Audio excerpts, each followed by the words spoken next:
సిగ్గు పూబంతి చాలా బాగుంటుంది. అది దాంట్లో కూడా వాళ్ళిద్దరి మధ్యన రొమాన్స్ ఉంటుంది. అది మామూలు డ్యూట్ కాకుండా అసలు డ్యూట్ పెట్టాలి మామూలుగా, అవన్నీ తీసేసి అవతల పక్క ప్యారలల్గా జరుగుతున్న ఒక క్రియకి వీళ్ళిద్దరు ఫస్ట్ నైట్ లాగా వీళ్ళిద్దరు మంచం మీద కూర్చోవడం, బుట్టం చెరిగిపోవడం, ఇవి పూలేయటం అన్నీ వచ్చేటప్పటికి ఏమవుతుందంటే మన ఉభయ కుశలోపరిలాగా it serves both the purposes.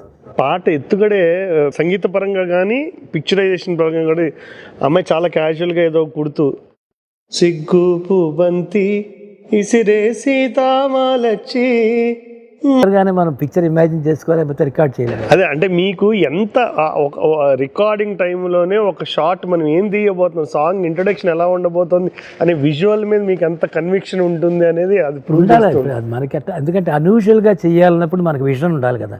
రొటీన్గా డైలాగు కర్త కర్మ క్రియ అలాగే ఉండాలి ప్యాటర్న్ అంటే అదొక పద్ధతి కాదు అంటే ఇంకో పద్ధతి. అట్లాగే పాట కూడా ఇప్పుడు మామూలు మాట్లాడేటప్పుడు కూడా ముందు వెనకాతలుగా మాట్లాడతాం రెగ్యులర్గా. అలాగే అక్కడికి వెళ్ళాను, వాడు అక్కడ లేడు, కానీ నేనేం చేయాలో నాకు తోచలేదు అని అన్నాం కదా. అప్పుడు మామూలు అలా అన్నాం, అక్కడికి వెళ్ళాను బా ఏమిటో వాడు దుంపదగా వాడు కనపడ్డు, వాడు నాకు ఉందని చాలా చచ్చే చావచ్చు అంటాం.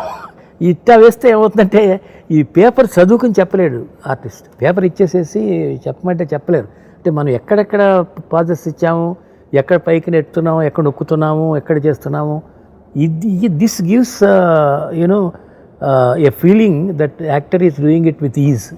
బిజినెస్ అని మీరు అంటుంటారు. పాట ఎత్తుతో అమ్మాయి ఏదో కుడుతూ ఉంటుంది, సూట్ కేసు అందిస్తాడు. తర్వాత ఏమో వాడు గదిలోకి వెళ్ళిపోతాడు, ఒక్కసారి తలుపు తీస్తాడు, మీద పడిపోతుంది. సర్వధమన్ బాబేజీ ఆయన మైండ్ పొల్యూట్ చేసినప్పుడు అది కూడా కరెక్టే కదా. వాడు క్లియర్ కట్గా చెప్పాడు పెళ్లి చేసుకుందామని అనుకున్నాడు. వాడేం అది కాదు ఎందుకునే పెట్టుకున్నాడు ఇంట్లోనూ, కరెక్టే కదా. అది కూడా ఆ క్యారెక్టర్ గొప్పతనం మళ్ళీ రూమ్ లోకి తీసుకెళ్ళి ఉన్నమాట నిజమే, కానీ ఎప్పుడైతే నీ మీద ప్రేమ ఉందని తెలిసిందో అది తీసాను. పిచ్చివాడు వాగాడు అక్కడ. వాడిని అక్కడ ఏం చేయలేదు, అందరి ఎదుట వాడిని అవమానించకూడదు అనుకున్నాడు. గదిలో తీసుకెళ్ళి ఒక్కటేసి మర్యాదగా ఒక్కసారి లోపల తీసుకెళ్ళి ఒక్కటేసి అన్ని విషయాలు మనం ఇంటికి మాట్లాడుకుందాం. ఇంకేమిటి సార్ మాట్లాడేది? నా కాపురం కూలిపోయిన తర్వాత మీరే న్యాయం చెప్పండి. న్యాయాన్యాయాలు మనం తెలుసుకుందాం పద.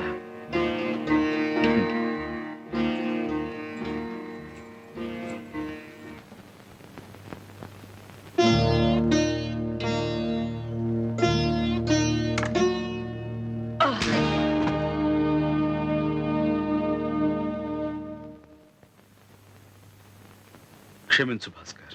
ఎందుకు? నేను తిరిగి కొట్టకుండానా? అంత ధైర్యం నీకే ఉంటే జలగల భారీ సంపాదనకు ఎదురు చూడవు, పేడ పురుగుల పరాయి సొమ్ము కోసం పాకులాడవు, మగాడిలా కష్టపడేవాడివి. మీరిద్దరూ సుఖంగా ఉండాలనేనమ్మా మా తాపత్రయం. అది మీ మంచితనం, కానీ ఆ మంచితనం నోచుకునే అర్హత కూడా మాకుండాలిగా. భాస్కర్, చదువులేని వాడిని, నా మాట నా తీరు కాస్త మోటుగా ఉన్నా నేను నీ మంచి కోరేది. చిన్న గొడవ వస్తే మా కాపురాన్ని శాశ్వతంగా తెగ్గొట్టడమా? ఇక్కడికి తీసుకొచ్చి శారదతో నీ సరదాలు తీర్చుకోవడమా? చదువుకున్న వాడివి, నీ సంస్కారం ఇంతేనా? పెళ్ళైన ఆడదాని అంత నీచంగా ఊహించేంత దౌర్భాగ్యుడు. నువ్వే శ్రీరామచంద్రుడివా? వినేవాడుంటే ఎంతైనా చెప్తావు. చెల్లెల్లా పెంచానంటావు, కన్న కూతురులా చదివించానంటావు. కాదు, పెళ్ళం అనుకునే పెంచాను, కాబోయే భార్య అనుకుని చదివించాను. తాళి కట్టాలని, తలంబరాలు పొయ్యాలని ఎన్నెన్నో కలలు కన్నాను. కానీ శారద మనసులో నీకు స్థానం ఉందని తెలుసుకున్నాక నా ఆశలు తుడిచేసుకున్నాను, నీకిచ్చి పెళ్లి చేశాను. భాస్కర్, శారద లాంటి భార్య దొరకటం నీ అదృష్టం. డైలాగ్ ఉంటే డైలాగ్ చెప్తే ఆటోమేటిక్ గా సరిపోతుంది. డైలాగ్ లేకుండా సైలెంట్ గా ఉంటూ ఎగ్జిబిట్ చేయటం అనేది ఇట్స్ ఛాలెంజ్. చాలా ఛాలెంజ్. ఆ స్వయం కృషిలో, ఆ సీన్ లో చాలా ఉన్నాయి, చాలా బాగా కన్సీవ్ చేశారు. అది మాలాంటి వాళ్ళకి ఒక ఛాలెంజ్ అది.